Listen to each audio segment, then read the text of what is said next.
Hello बच्चों, आज मैं आपको फिजिकल केमिस्ट्री का पहला चैप्टर मोल कॉन्सेप्ट डिस्कस करूंगा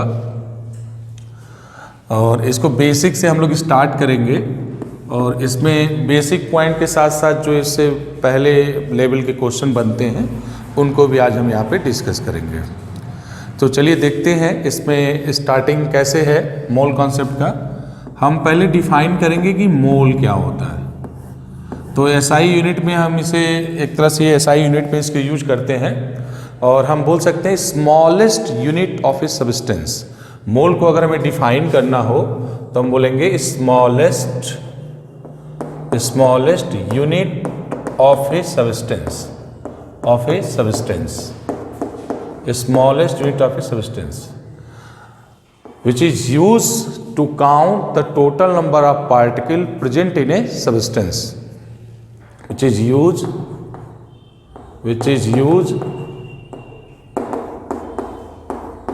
to count the total number of particles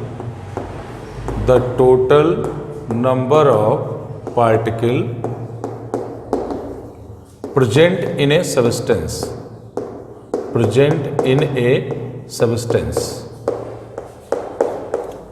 ठीक है। मतलब यह एक स्मॉलेस्ट यूनिट ऑफ सब्सटेंस है जिसमें आप जो है किसी भी सब्सटेंस में कितने पार्टिकल हैं आप ये काउंट कर सकते हैं। जैसा कि आपने 9th और 10th क्लास में भी डिस्कस किया होगा कि अकॉर्डिंग टू अवोगाड्रो के अनुसार, according to Avogadro 1 mole of any substance have Na particle.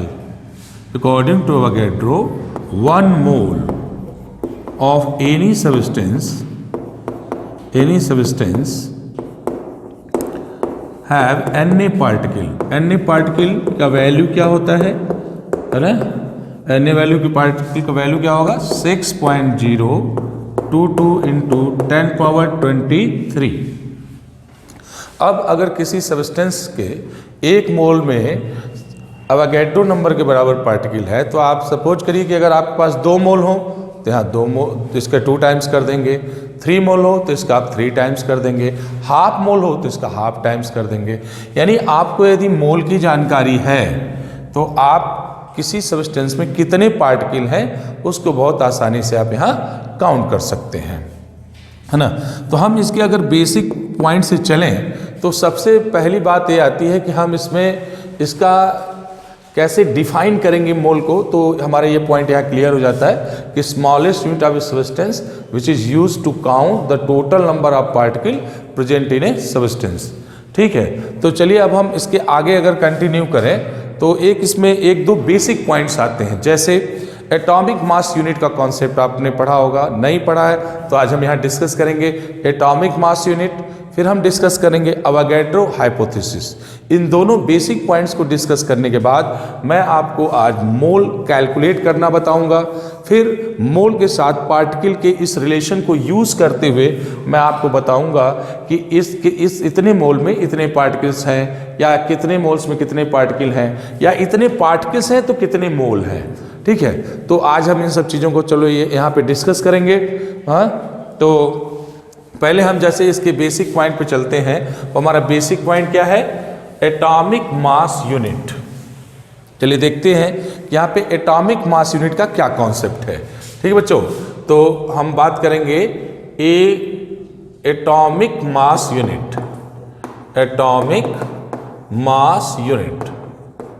ठीक है, इसको हम लोग आपने 9th 10th के स्टैंडर्ड में भी है ये, लेकिन आगे भी आप जब 11th में एंट्री कर रहे हैं तब भी है। इससे हम टारगेट लेवल पे जाएं, अगर हम नीट या जेई की तैयारी करें तो वहाँ से भी इससे बेसिक क्वेश्चंस भी कभी कभी ऑब्जेक्टिव में पूछे गए हैं।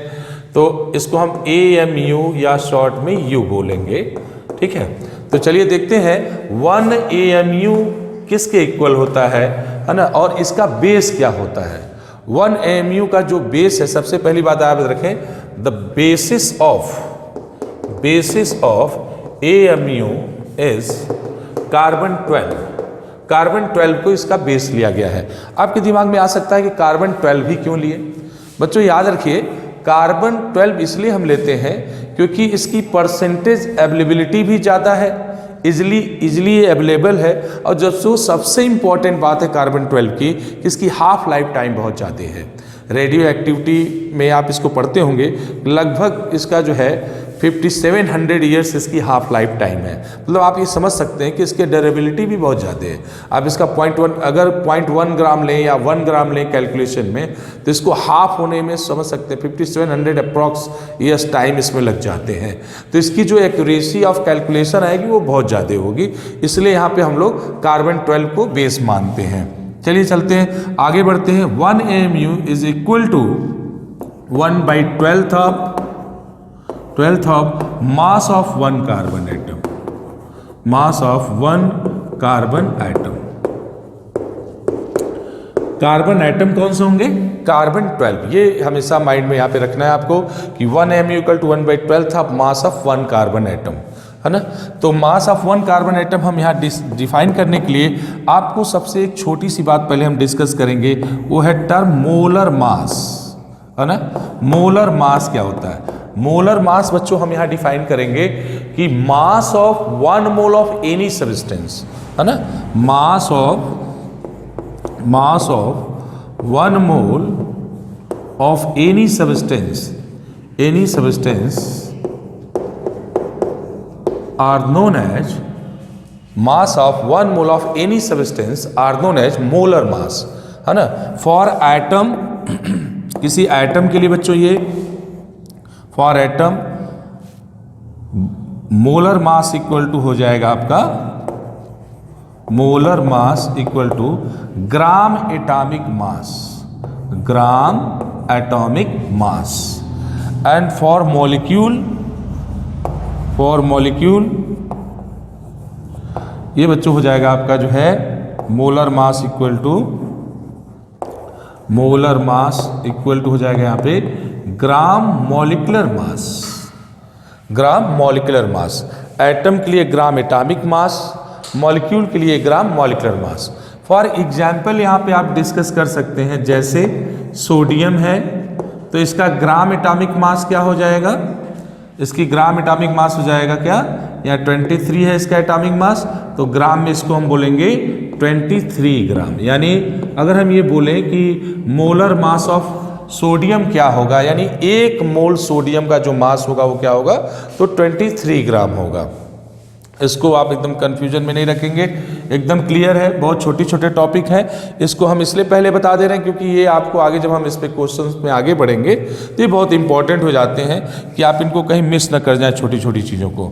अब जैसे अगर हम मॉलिक्यूल एग्जाम्पल में मॉलिक्यूल ले लें तो ये जैसे CO2 है, तो यहाँ हम क्या करेंगे? सभी के एटॉमिक मास को ऐड कर देंगे। जैसे कार्बन 12 है और ऑक्सीजन यहाँ 2 टाइम्स है, तो इसके जो है एटॉमिक मास का 2 टाइम्स 16:2 टोटल ऐड करिए 44 आएगा। तो अगर आपको ग्राम मॉलिक्यूलर मास किसी मॉलिक्यूल का कहा जाए तो उसके 1 मोल का मास आप समझेंगे और इतना आ जाएगा 44 ग्राम, है ना। जैसे यहाँ एटम के लिए 23 ग्राम है, ये मॉलिक्यूल के लिए हो गया 44 ग्राम, ठीक है। तो 1 मोल के मास को बोलेंगे। अच्छा, यहाँ आपको कभी कभी हम आगे अभी डिस्कस कर रहे होंगे कि एटॉमिक मास यूनिट का क्या कॉन्सेप्ट है, हमने इसको क्यों लिया? किसी एक एटम के मास को डिफाइन करने के लिए हम एटॉमिक मास यूनिट के कॉन्सेप्ट का यूज करते हैं, ठीक है बच्चों। तो यहाँ हम उसके लिए स्टैंडर्ड क्या लिया है हमने कि 1 atomic mass unit is equal to 1/12th of mass of 1 carbon atom. मैं भी आपको आगे डिस्कस करूंगा, है ना। और लेकिन अभी छोटी छोटी बातें भी यहाँ होती रहें, जैसे कि 1 मोल के मास को आपने मोलर मास कहा, ये हमारा क्लियर हो गया कि एटम के लिए ग्राम एटॉमिक मास, मॉलिक्यूल के लिए ग्राम मॉलिक्यूलर मास। अगर मैं मान लो ऐसे लिख दूं कि सोडियम जो है ये 23U है, तो इसको भी हम इसलिए डिस्कस कर रहे हैं कि आपको कंफ्यूजन ना हो कि 23U या 23 ग्राम ये क्या मतलब है, इसको आप क्लियर करेंगे। यहाँ पे वो ये है बच्चों कि अगर हम सिंगल सोडियम एटम के मास की बात करें, सिंगल सोडियम एटम के मास की बात करें तो हम बोलेंगे कि एक सोडियम एटम का मास 23 है। तो यानी mass of single atom of sodium तो हम बोलेंगे 23U। मतलब एक एटम के मास का जो आप लेंगे जब सोडियम का तो 23। अगर हम ये बोलते हैं कि मोलर मास ऑफ सोडियम, तो अभी अभी हमने डिस्कस किया वो क्या होगा, एक मोल का मास। मोलर मास ऑफ सोडियम अगर हम बात करें तो यानी एक मोल सोडियम वो 23 ग्राम, 23 ग्राम, यानी एक मोल का मास 23 ग्राम हो गया और एक एटम का मास हो गया 23 U, है ना। तो मैं समझ रहा हूँ कि यहाँ पे आप जरूर समझ गए होंगे बच्चों, इसमें कोई भी ऐसी पॉइंट नहीं है कहीं कि आपको कंफ्यूज हो। फिर भी आप इसको समझने की कोशिश करिए, ना समझ में आए तो आप आने वाले दिन में मैं और भी जो लेक्चर्स बनाऊंगा वहाँ आपको ये और डिस्कस करूँगा। आप चाहें तो हमसे क्रॉस क्वेश्चन भी इसको अपना मुझे व्हाट्सएप के मीडियम से या किसी तरीके से कांटेक्ट करके हमसे पूछ सकते हैं। फिलहाल मैं आगे बढ़ता हूं, इसमें एटॉमिक मास यूनिट के कॉन्सेप्ट को थोड़ा आगे और अच्छे से क्लियर करता हूं। देखिए इसमें कुछ भी नहीं है बच्चों, आप देखिए मैंने क्या कहा कि 1 atomic mass unit is equal to 1/12 of mass of 1 carbon atom.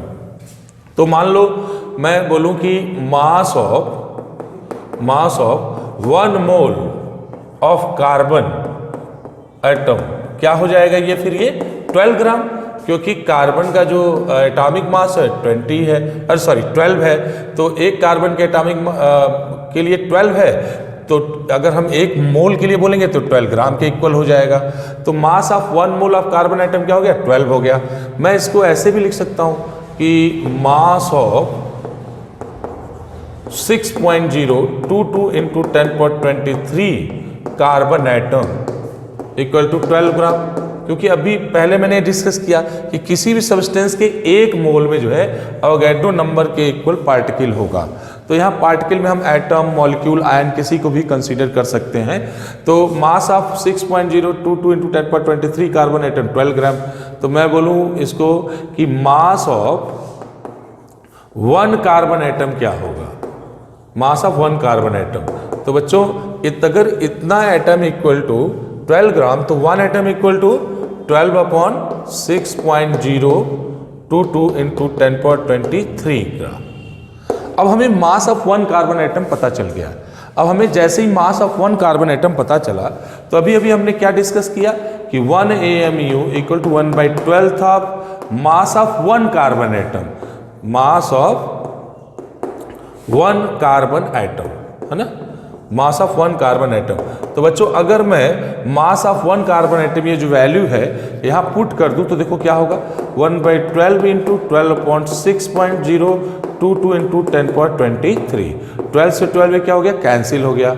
अब इसको अगर हम यहाँ लिखना चाहें तो लिख सकते हैं 1/6.022 इंटू 10⁻23 ग्राम, है ना। अगर आप इसको देखें तो आपसे ऑब्जेक्टिव में ये जेई मेन में भी आप देख सकते हैं, नीट में भी देख सकते हैं, प्राइमरी लेवल पे भी आपको एकेडमिक लेवल पे भी ये क्वेश्चन आता है, ऐसा नहीं है। अब इसको हम ऐसे लिख सकते हैं 1/एवोगाड्रो नंबर। अच्छा ये ग्राम में है, अगर आप इसकी वैल्यू कैलकुलेट करेंगे तो आएगी 1.67 इंटू 10⁻24 ग्राम। और अगर आप इसको केजी में कन्वर्ट करें तो नो डाउट थाउजेंड्स इसमें आप डिवाइड करेंगे, हो जाएगा 1.67 इंटू 10⁻27 केजी। तो फाइनली आप देख सकते हैं कि 1 AMU का क्या कॉन्सेप्ट है। 1 AMU का कॉन्सेप्ट हो गया कि 1 AMU is equal to Avogadro number या 1.67 इंटू 10⁻27 केजी। अगर ग्राम में लेते तो आप 10⁻24 ग्राम हो जाएगा। अगर आप इस पॉइंट को अगर समझ चुके हैं तो अब देखिए आपको एक क्वेश्चन बेसिक्स जो पूछे जाते हैं और यहाँ आपको मैं क्लियर करा दूं। जैसे मैंने यहाँ लिखा सोडियम 23U, तो ये सोडियम की एक एटम का मास हो गया, ठीक है, और यहाँ मोलर मास था तो 1 मोल का मास हो गया। अब इसी पे रिलेटेड एक बहुत बेसिक क्वेश्चन यहाँ बन जाता है आपको कि बताइए what is the meaning of, जैसे यहाँ पे एक क्वेश्चन होगा बच्चों आपको कि what do you mean by 32U sulphur. Sulphur के 32U का क्या मतलब है ना। तो आप डिस्कस कर सकते हैं इसको। अब देखिए 32U का क्या मतलब, सल्फर के एक एटम का मास कितना हो गया 32। अभी हमने डिस्कस किया कि जहां एटॉमिक मास यूनिट की बात हो रही मतलब 1 एटम का मास, है ना। तो सल्फर के एक एटम का मास हम लिखेंगे मास ऑफ 1 सल्फर एटम। हम क्या लिख सकते हैं यहाँ पे 32 लिख सकते हैं यहाँ पे, है ना। अगर मैं इसको ये वैल्यू 32u, अगर मैं इसको ऐसे लिखना चाहूँ कि 32 इंटू 1 AMU, कोई गलत नहीं है, क्योंकि 1U 1 AMU के इक्वल होता है। हमने शुरू में ही लिख दिया था बच्चों, है ना। 1U क्या है 1 AMU, ये इक्वल होता है ये वैल्यू। तो ये देखिए अब यहाँ से आप कंपेयर कर सकते हैं कि 32 इंटू 1 बाई अवोगैड्रो नंबर, क्योंकि 1 atomic mass unit is equal to this much 1 by Avogadro number. इसका मतलब क्या हुआ कि कार्बन के एक एटम के मास के 1/12 पार्ट से 32 टाइम्स हैवियर है कौन, सल्फर। यानी सल्फर के एक एटम का मास कार्बन के एक एटम की मास के 1/12 पार्ट का 32 टाइम्स है ना। इस बात को क्लियर रखेंगे तो एक क्वेश्चन आपको दे देगा, एक क्वेश्चन ऐसे ही, what do you mean by 32U sulphur. Option में होगा कि mass of 1 sulphur atom is 32 times of mass of 1/12 of mass of 1 carbon atom. तो इस वाले ऑप्शन को आपको करेक्ट करना होगा। बाकी उसमें बहुत और सारे भी ऑप्शंस बनाए जाएंगे, तो देख लीजिएगा, जैसा ऑप्शन होगा उस हिसाब से इसको आप मेंशन करेंगे। यानी कार्बन के एक एटम के मास के 1/12 पार्ट से एक सल्फर का एटम 32 टाइम्स क्या है, हैवियर है या ज़्यादा है, इसका एटॉमिक मास इससे इतना ज़्यादा है। ओके, फाइनली अगर मैं इसमें फिर आगे बढ़ूं तो अब आता है calculation of number of moles, है ना। Calculation of number of moles. तो चलिए देखते हैं कि कैसे हम मोल्स को कैलकुलेट करते हैं। ये बेसिक पॉइंट था जिसको जानना बहुत ज़रूरी होता है। हालांकि ये सारे बच्चे अगर देखा जाए तो इसको 9th 10th क्लास से ही जरूर पढ़ रहे होते हैं, लेकिन बेसिकली मैंने देखा है कि due to lack of basic knowledge बच्चों के क्लियर नहीं हो पाता। वो रट तो लेते हैं कि भाई 1 AMU इक्वल टू 1/12, है ना, 1 AMU is equal 1/12 of mass of 1 carbon atom, लेकिन ये क्लियर नहीं होता। मैंने कोशिश किया है कि आपको ये क्लियर हो जाए, है ना। आगे बढ़ते हैं बच्चों, हम आ रहे हैं calculation of number of moles. Calculation of number of moles की बात करेंगे, calculation of number of moles. तो हम यहाँ पे डिस्कस करेंगे, जैसे हम एटम के लिए भी मोल्स कैलकुलेट करेंगे, मॉलिक्यूल्स के लिए भी मोल कैलकुलेट करेंगे, आयंस के लिए भी मोल कैलकुलेट करेंगे। तो मैं इनको अगर एक पॉइंट आपको समझाने की कोशिश कर रहा हूँ जो मास्टर की तरह काम करेगा आपको मोल निकालने के लिए। वो क्या है, जैसे देखिए आप ऐसे अगर मान लीजिए हम फॉर एटम बात कर रहे हैं, फॉर एटम अगर हम बात करें तो हम अगर ऐसे लिखें 1 मोल एटम, तो आज के डेट में थोड़ा मॉडर्न अगर इसको कुछ लोग 1 मोल एटम को लिखेंगे 1 ग्राम एटम, 1 ग्राम एटम। हाँ, तो 1 ग्राम एटम बोले चाहे 1 मोल एटम बोले, दोनों का एक ही मीनिंग होता है, पहले समझना होगा, है ना। और ये इक्वल होगा 6.022 इंटू 10.23 के इक्वल होगा, यानी इतने एटम के इक्वल होगा। और ये बच्चों डायरेक्ट हम लिख सकते हैं, एटम के लिए बात हो रही है तो ग्राम एटॉमिक मास, क्योंकि एक मोल के मास को ग्राम एटॉमिक मास भी कहते हैं। तो ग्राम एटॉमिक मास यानी एक मोल का मास इक्वल टू इतना एटम, यानी एक मोल में इतना एटम होता ही है, और ये इक्वल टू 1 ग्राम एटम यानी 1 मोल, या 1 मोल एटम यानी 1 मोल एटम के बारे में हम यहाँ डिस्कस कर रहे हैं। अगर इसी तरह हम बच्चों अगर मॉलिक्यूल के लिए बात करें कि मॉलिक्यूल के लिए आप इसको कैसे लिखना पसंद करेंगे, तो हम लिखेंगे 1 मोल, जहां पे एटम था वहां बस हम मॉलिक्यूल कर देंगे, 1 मोल मॉलिक्यूल, है ना, इक्वल टू 1 ग्राम मॉलिक्यूल, है ना, ग्राम मॉलिक्यूल, फिर 6.022 इंटू 10.23 मॉलिक्यूल इक्वल टू बच्चों ग्राम मॉलिक्यूलर मास। अभी हम लोगों ने डिस्कस किया था कि एक मोल मॉलिक्यूल है तो जो उसका जो मास मोलर मास होगा वो ग्राम मॉलिक्यूलर मास के इक्वल होगा। तो ये पॉइंट हमें ये दो बहुत अच्छे से देख लेना है। अगर सपोज दैट कि हम आयन की बात करने लगे तो जहाँ जहाँ पे अभी आप एटम मॉलिक्यूल लिख रहे थे वहाँ पे आपको बस लिख देना है 1 मोल आयन, है ना, 1 mole ion equal to 1 gram ion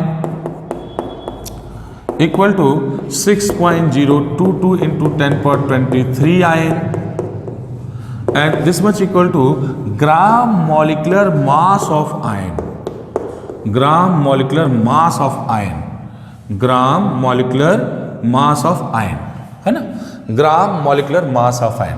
तो अब आप इसको कोई भी क्वेश्चन आपको अगर कैलकुलेट करने की आए कि भाई इसमें कितना मोल है, सपोज दैट पहले मैं समझा लेता हूँ फिर एक दो क्वेश्चन इस पर डिस्कस करता हूँ। सपोज दैट कि gram atomic mass equal to इतना है, भाई एक बात पक्का हो गया कि एक मोल के मास में इतने पार्टिकल होंगे, एक मोल के मास में इतना मोल होगा।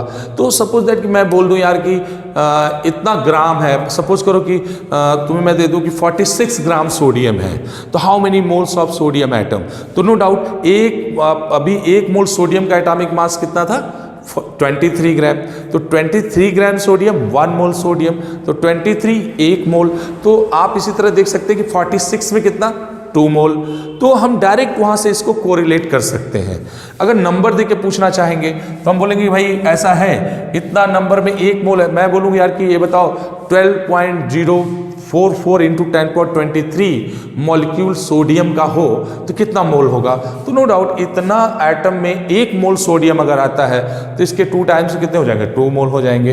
तो वो related to atom, related to molecule, related to ion, हम इस पॉइंट को अगर अपने दिमाग में रखें तो किसी भी जो पहला प्राइमरी लेवल का क्वेश्चन है कि how you we calculate the mole, तो यहाँ से डिस्कस कर सकते हैं। जैसे अब हम थोड़ा एग्जाम्पल के जरिए आपको इसे समझाने का प्रयास करेंगे बच्चों।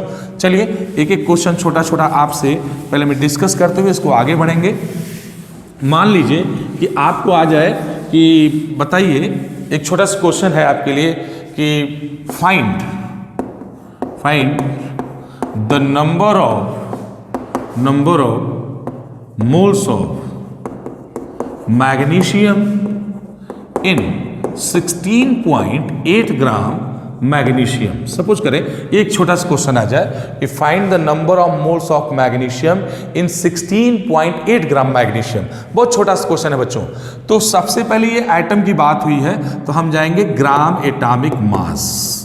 ग्राम atomic mass equal to 1 mole. अगर हम मैग्नीशियम के लिए बात करें तो हम इसको लिख सकते थे gram atomic mass of magnesium equal to 1 mole of magnesium. Simple सा बात है, क्लियर हो गया यहाँ पे। अब बच्चों आपको देखिए ब्रैकेट में या क्वेश्चन में तो लिखा ही रहता है, नहीं भी लिखा रहे तो आप तो यार हमें लगता है कि ये सभी बच्चों को याद रहता है कि मैग्नीशियम का एटॉमिक मास 24 होता है।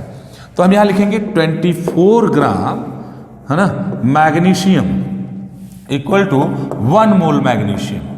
देखिए फार्मूला से आप जा सकते हैं डायरेक्ट, लेकिन आप अगर कॉन्सेप्ट वाइज जाएंगे तो आपको कभी भी गलत करने के चांसेस नहीं होंगे। और आगे भी जो कॉम्प्लिकेटेड क्वेश्चंस या थोड़े कॉम्प्लेक्स टाइप के क्वेश्चंस आते हैं उनको आप इनकी हेल्प से बहुत आसानी से सॉल्व कर लेंगे। जैसे आगे कि 24 ग्राम मैग्नीशियम हमने यहाँ डिस्कस किया कि ये इतना gram atomic mass equal to 1 mole magnesium. तो भाई इसका ग्राम एटॉमिक मास कितना होगा 24।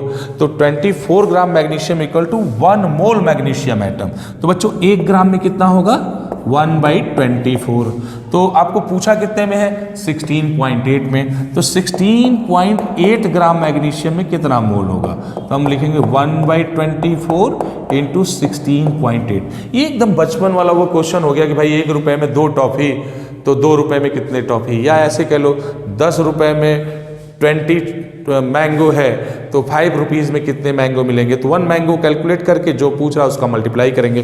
तो सिमिलरली वैसे ही हो गया कि 24 ग्राम में 1 मोल, तो 1 ग्राम में इतना, तो 16.8 ग्राम में कितना, इतना कर लिया। अब 24 ये देखिए करीब करीब 0.7 मोल के आसपास आपका आंसर आ जाएगा। अब इसको आप देखिए, अगर आप लोग डायरेक्ट फार्मूला क्या रखते हो कि ये जो वैल्यू हमने क्वेश्चन में दी उसको आप गिवन मास कहते हो, और जो मैंने ग्राम मॉलिक्यूलर मास यहाँ रखा उसको मोलर मास करके एक रेडीमेड फार्मूला यहाँ बन जाता है नंबर ऑफ मोल्स का।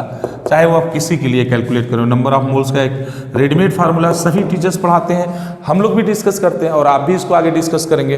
नंबर ऑफ मोल्स क्या हो जाएगा, गिवन मास इन ग्राम, गिवन मास इन ग्राम अपॉन क्या बच्चों, ग्राम एटम होगा तो ग्राम एटॉमिक मास, मॉलिक्यूल होगा तो ग्राम मॉलिक्यूलर मास। इसलिए हम यहां पे डायरेक्ट आपको लिखेंगे मोलर मास, गिवन मास इन ग्राम अपॉन मोलर मास। इसको हम अगर W और इसको कैपिटल M से रिप्रेजेंट करें और मोल को N से, तो एक छोटा सा फार्मूला आप यहाँ पे डिराइव कर लेते हो, वेट अपॉन मॉलिक्यूलर वेट।